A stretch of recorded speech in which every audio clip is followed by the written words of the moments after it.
It was just a series of events that were going on.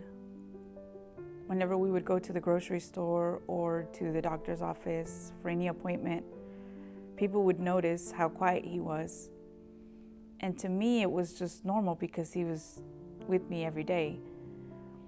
But when people started noticing it and saying, oh, he's so quiet, he doesn't make a sound, and I started thinking about it.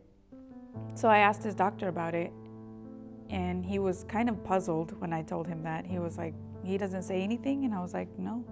He's like, not a word? I was like, no.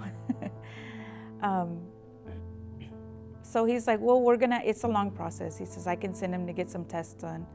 It took a year. And in that year, a lot of things happened that worried me even more. He would lay in the floor. He would just spin wheels. Or if we went anywhere and they had a ceiling fan, he would just lay in the floor and just look at the ceiling fan. I mean, it didn't matter where we were at. And I guess that's what triggered, I guess maybe like the idea, something's not right. And whenever we went to get him tested, they told me that he had autism. I had come to the point where I thought to myself, if he never speaks, if I never get to hear his voice, if I never get to,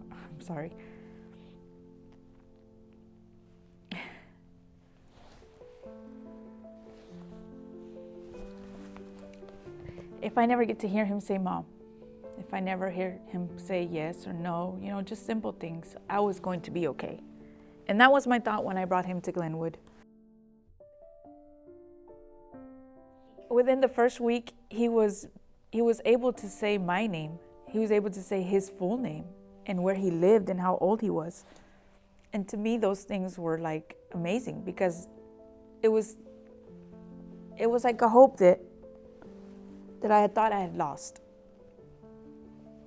And Glenwood gave it back. Sometimes when people say, oh, what's wrong with him? Or I'm like, oh, well, he's autistic. And they're like, oh, I'm sorry. And I'm like, no, don't be sorry. It's not a bad thing. Because I don't see autism or any kid with special needs as something bad. I believe that they're all special and unique in their own way. We have the norm, like, we're normal, but they're normal. To them, they're normal. So whenever we look at life through their eyes, they're here to teach us.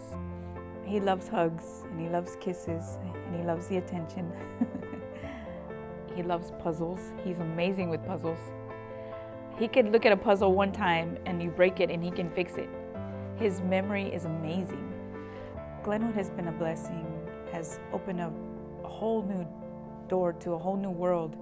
Things that I didn't think were possible are possible.